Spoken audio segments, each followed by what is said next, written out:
Good morning students. आज हम class Mammalia के जनरल फीचर में आगे बढ़ते हुए आज उनके central nervous system brain development की विभिन्न कैरेक्टर्स के बारे में अध्ययन करेंगे। सबसे पहले ये मैं बताना चाहूँगा आपको कि क्लास मेमेलिया में पूरे एनिमल किंगडम से हाईली डेवलप्ड ब्रेन पाया जाता है। हाईली डेवलप्ड ब्रेन पाया जाता है। मोस्ट डेवलप्ड ब्रेन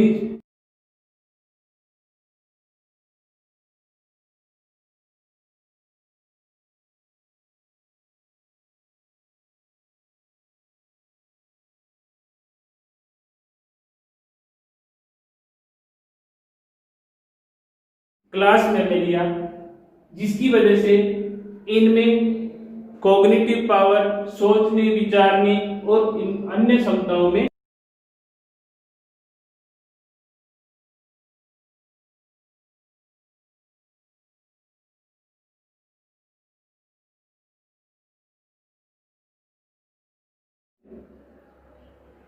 इनमें ब्रेन के विभिन्न पार्ट्स होते हैं, जिसमें cerebral hemisphere, optic lobe, cerebellum, medulla oblongata and lobe, जिनमें सेरेब्रम मोस्ट डेवलप्ड पार्ट होता है। सेरेब्रम ऐसा पार्ट होता है जो क्लास मेमेलिया में सबसे ज्यादा डेवलप होता है और यह कॉन्वोल्यूटेड होता है। बर्ड्स में सेरेब्रम लार्ज होता है, मेमेलिया में सेरेबेलम लार्ज होता है, कॉन्वोल्यूटेड होता है। इसमें सल्काई और गायराई नामक खांचे पाई जाती हैं। इसी तरह से सेरेबेलम, जो संतुलन बनाने का केंद्र होता है, वह एनलार्ज एंड कॉन्वोल्यूटेड होता है। दोनों बड़े और सम्मिलित होते हैं इनमें। नेक्स्ट अपने ऑप्टिक लोब्स होते हैं। इनमें लोअर एनिमल्स में ऑप्टिक लोब्स की संख्या 2 होती है, जहां उन्हें कॉर्पोरा बाइजेमिना कहते हैं। लेकिन क्लास मेमेलिया में ये स्मॉल होते हैं, लेकिन इनकी संख्या 4 होती है। इन्हें 4 संख्या होने के कारण कॉर्पोरा क्वाड्रिजेमिना होता है। कॉर्पोरा क्वाड्रिजेमिना का मतलब होता है, कॉर्पोरा मतलब बॉडी, काय संरचना, क्वाड्रिजेमिना जिनकी संख्या 4 होती है। इस तरह से ऑप्टिक लोब की संख्या 4 होती है, लेकिन उनकी साइज स्मॉल होती है। इनमें एंटीरियर आगे के ऑप्टिक लोब्स विजन में काम करते हैं और पीछे के ऑप्टिक लोब सुनने की क्रिया में भाग लेते हैं। इसके अलावा इनका जो सेरेब्रल हेमिस्फीयर है, सेरेब्रल हेमिस्फीयर दोनों आपस में कनेक्टेड रहते हैं। कोऑर्डिनेशन के लिए इनमें कनेक्ट होना बहुत जरूरी है। वो किससे कनेक्टेड रहते हैं? कॉर्पस कैलोसम से। कॉर्पस कैलोसम एकमात्र ऐसी संरचना है जो क्लास मेमेलिया में पाई जाती है, वो इनमें प्रेजेंट होती है। दोनों सेल आपस में कॉर्पस कैलोसम द्वारा जुड़े हुए रहते हैं, कनेक्टेड रहते हैं।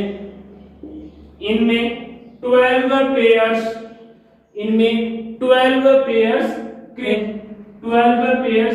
क्रेनियल नर्व की प्रेजेंस इनमें होती है। संवेदी अंग वेल डेवलप्ड होते हैं, सुविकसित होते हैं।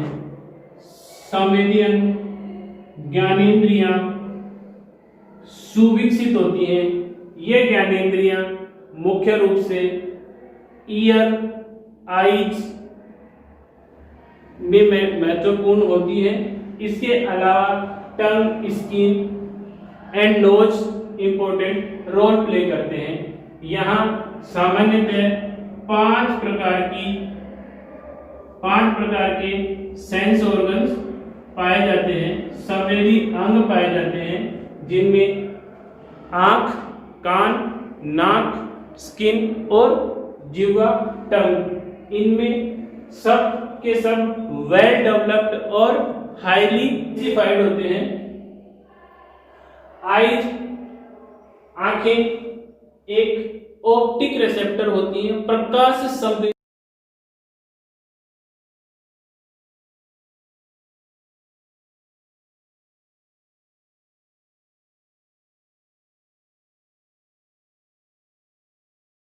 हैं जो किससे प्रोटेक्टेड होते हैं, आईलिड से, पलकों द्वारा सुरक्षित होते हैं। और अपर लिप दो आईलिड्स में होती है, जिनमें अपर लिप होती है वो मूवेबल होती है, वो चल होती है, चल प्रकार की आईलिड पाई जाती है। इनमें निकेटिंग मेम्ब्रेन, एक्सटर्नल ईयर कर्ण होता है, वो 3 भागों से मिलकर बना होता है, बाह्य कर्ण, मध्य कर्ण और आंतरिक कर्ण, जिसमें बाह्य कर्ण की ओपनिंग, उसका ओपनिंग प्रेजेंट होती है और वह ओपनिंग एक बड़े फ्लैशी मांसल कार्टिलेज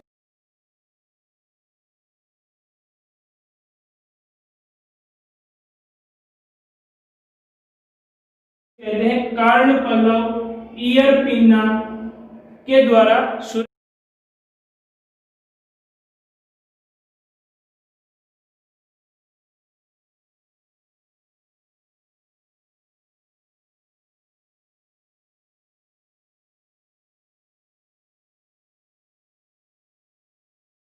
और एक्सटर्नल ईयर पिन्ना सिर्फ और सिर्फ क्लास मैमेलिया में पाया जाता है। यह स्तनधारियों का एक विशिष्ट लक्षण होता है। इनमें कर्ण पल्लव पाया जाता है, ईयर पिन्ना पाया जाता है। बाकी एनिमल किंगडम में ऐसे एनिमल्स नहीं होते जहां पे अलग से कोई ईयर पिन्ना पाया जाता हो। इसके अलावा मध्य कर्ण में 3 ईयर ओसिकल्स पाई जाती हैं, कर्ण अस्थिकाएं पाई जाती हैं, उपस्थित होती हैं, जिनमें नंबर 1 मेलियस, नंबर 2 इनकस और नंबर 3 स्टेपीज। ये 3 मध्य कर्ण अस्थिकाएं पाई जाती हैं। इंटरनल ईयर आंतरिक कर्ण में कोकलिया स्पाइरली कोइल्ड होता है। कोकलिया नाम की स्ट्रक्चर जो सुनने और संतुलन बनाने में काम आती है, कार्य करती है, उसका वो स्पाइरली कोइल्ड होता है। यह जनरली 2.5 स्पाइरल्स इसमें पाए जाते हैं, 2.5 स्पाइरल्स इसमें पाए जाते हैं।